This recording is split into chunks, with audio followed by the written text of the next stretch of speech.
Hello दोस्तों, मेरा नाम है जानकी। मेरे दो बेटे हैं। मेरे पति एक कस्बे में सरकारी स्कूल में हेडमास्टर थे। उन्होंने अपने बच्चों को शिक्षा के साथ साथ संस्कार देने की पूरी कोशिश की थी, लेकिन शहर की हवा गई अथवा समय का प्रभाव दोनों बेटे शिक्षा तो ग्रहण कर ली, लेकिन संस्कार के बड़ा बेटा आदित्य कनाडा पढ़ने गया तो फिर लौट कर नहीं पलटा। ये भी नहीं देखा कि उन कनाडा तक पहुँचाने के लिए उनके पिता ने किस किस से लिया था कर्जा, और वो चुकता हुआ भी या नहीं। छोटा आशीष ने भी ऐसा ही कुछ कहने के लिए मुंह खोलना चाहा, लेकिन जानकी जी के पति श्रीकांत बाबू ने बेटे की मंशा पहले ही बाप गए थे, तो उन्होंने हाथ खड़े कर दिए और कहा कि भारत में कहीं भी पढ़ लो, लेकिन विदेश के लिए मेरा बजट नहीं है। फिर आशीष ने मुंबई से एक MBA की और वहीं की एक मल्टीनेशनल कंपनी में उसे नौकरी भी मिल गई। 6 महीने में एक बार अपने माता पिता से मिलने आ जाता था।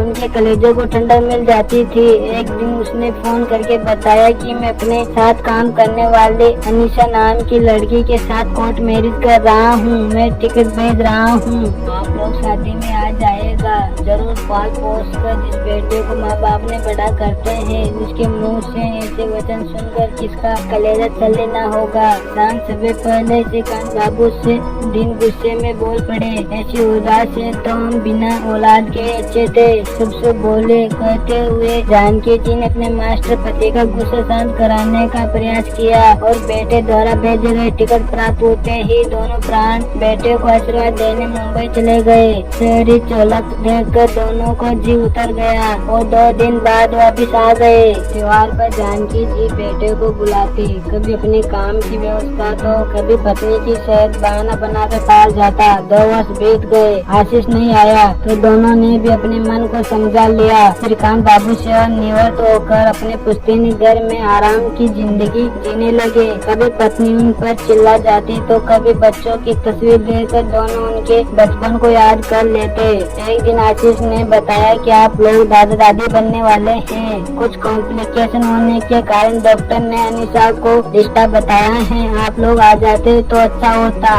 एक तरफ जहाँ उन्हें दादा दादी बनने की खुशी थी, वहीं बेटे की लापरवाही उन्हें तकलीफ भी दे रही थी। यहाँ पर भी जानकी जी ने पति को समझाया कि बेटी बातों को छोड़कर आगे बढ़ने में ही समझदारी है और सबकी भलाई। श्रीकांत बाबू को भी पत्नी की बात माननी पड़ी, आखिर वो माँ है। बेटे को देखने के लिए उनका मन भी तो मचलता ही होगा ना। बस दोनों अपने घर को दरवाजे पर ताला लगाकर बेटे की जिंदगी संवारने के लिए चल पड़े। जानकी जी ने घर संभाला, श्रीकांत बाबू ने बाहरी कामों की जिम्मेदारी अपने कंधों पर ले ली। बेटा और बहू दोनों बहुत खुश हुए। अनीशा ने बेटी को जन्म दिया, जिसका नाम रखा गया माइता। घर में जश्न हुआ, होटल में भी शानदार पार्टी दी। 3 महीने बाद अनीशा वापस अपने काम पर जाने लगी और जानकी जी अपनी पोती को संभालने लगी। दिन बड़े मजे से कट रहे थे। पोती चलने बोलने और उनके साथ खेलने में दोनों खुद को भूल गए थे। जानकी जी की पोती अब स्कूल जाने लगी तो सुबह के समय पहले स्कूल पर छोड़ आती और 3 घंटे बाद श्रीकांत बाबू वापस ले आते।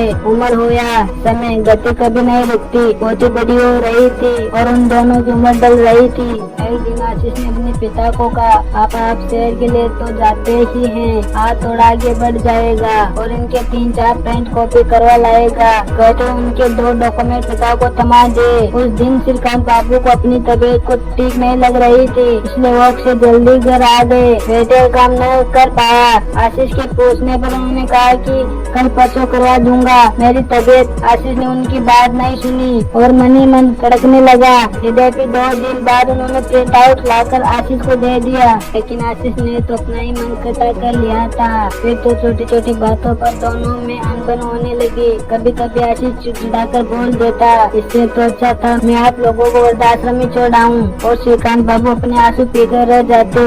जानकी जी कभी कभी बहू के आदेश की पालन न कर पाती, कुछ शारीरिक असमर्था थी, कुछ जी न करती थी, तब उन्हें भी सुनाया जाता, इनसे अच्छा तो आप लोग वृद्धाश्रम में ही रहती। जानकी जी बस अपना आंसू पीकर रह जाती। एक दिन दोनों बेटे शाम की चाय का लुत्फ उठा रहे थे। पासी में उनका पोता भी खेल रहा था। अचानक वो गिर गया। चोट तो नहीं लगी थी, बस रोने लगा था। उसी समय अनीशा ऑफिस से आई थी। बेटे को रोता हुआ देखकर वो खुद पर काबू न रख सकी और अपनी सास ससुर को नाम सुना दिया।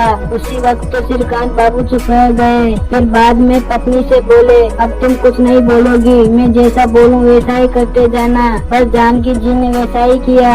बहू को अपनी वृद्धाश्रम जाने की बात कह दी तो निशा के तो पैरों तले जमीन ही निकल गई। डिनर के बाद उसने चिंतित स्वर में आशीष को सारी बात बताई और बोली, आशीष अब क्या होगा, मायका को कौन संभालेगा। सुबह में अपने ऊपर जाने की तैयारी करूंगी कि उसे बाथरूम करवाऊंगी। अब तो दादी की आदत पड़ चुकी है। यार मैंने तो सोचा था कि आश्रम के भेजने की धमकी देती रहूंगी तो लोग थोड़ा दबके रहेंगे, लेकिन सब कुछ तो उल्टा ही हो गया। आशीष को शांत बेटा देख कर निशा चिल्ला गई। चीते हुई बोली, आशीष तुम कुछ बोल क्यों नहीं रहे हो। क्या बोलूं मैं यार। आशीष भी उसी लहजे में बोला, मैंने भी तो यही सोचा था कि बीच बीच में उन्हें वृद्धाश्रम भेजने का दम देकर अपना काम निकलवा लूंगा, लेकिन माँ ने तो पासा उलट दिया। वैसे निशा तुम्हारी भी गलती है, माँ की उम्र का लिहाज तो तुम्हें रखना ही चाहिए था।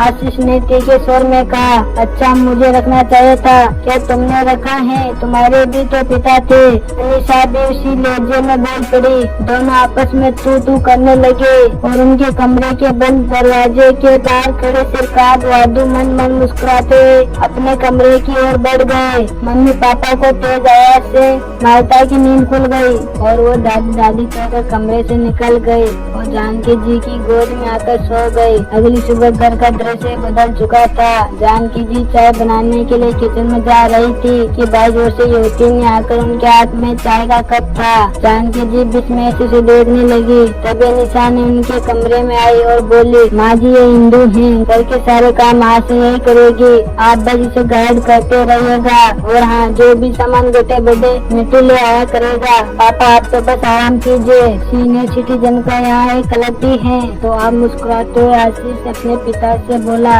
श्रीकांत बाबू पत्नी की तरफ देखने लगे जैसे कह रहे हो, श्रीमती आशीष आपका बेटा है तो मैं उसका बाप हूँ। तभी मायता बोली, दादी चलो ना, देर हो रही है। जानकी जी पोती की स्कूल छोड़ने चली गई और श्रीकांत बाबू भी शहर की ओर निकल पड़े। न हाथ में कोई थैला और न मुट्ठी में सामानों की पर्ची थी।